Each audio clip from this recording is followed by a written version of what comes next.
पौराणिक कथाओं के अनुसार मकरध्वज को हनुमान का पुत्र माना जाता है। जब हनुमान ने लंका दहन कर लौटते समय समुद्र में छलांग लगाई थी और जल से खुद को शीतल किया था, तब उनके शरीर से पसीने की एक बूंद समुद्र में गिर गई। उसी बूंद को एक समुद्री जीव, जिसे मकर कहा जाता है, उसने निगल लिया। इस मकर यानी उस मछली या समुद्री जीव के गर्भ से बाद में मकर ध्वज उत्पन्न हुआ। इस प्रकार कहा जाता है कि मकर ध्वज का जन्म हनुमान के पसीने से हुआ था। मकर ध्वज को बाद में प्राप्त किया गया जब समुद्री मकर, जिसने हनुमान का पसीना निगला था, उसको पाताल लोक के दानवों, विशेषकर उस दानव राजा अहिरावण के सेवकों ने पकड़ा। उन्होंने उस मछली यानी मकर को काटा और उसके पेट से मकर ध्वज को बाहर पाया। अहिरावण ने मकर ध्वज को पातालपुरी यानी पाताल लोक का द्वारपाल नियुक्त किया।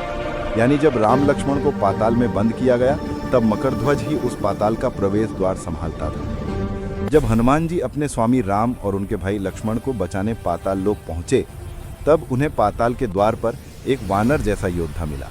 वो था मकर ध्वज, जिसने कहा कि मैं मकर ध्वज हूँ, हनुमान का पुत्र, और मैं पाताल का द्वारपाल हूँ। ये सुनते ही हनुमान चकित हुए। उन्होंने कहा कि उन्होंने ब्रह्मचर्य व्रत लिया हुआ है, कैसे संभव है कि वे पिता बन गए हों। तो मकर ध्वज ने अपनी उत्पत्ति की पूरी कथा सुनाई। लेकिन क्योंकि मकर ध्वज वर्तमान में अहिरावण का दास था, उसने अपने दायित्व और वचन का पालन करते हुए हनुमान को पाताल प्रवेश देने से मना कर दिया।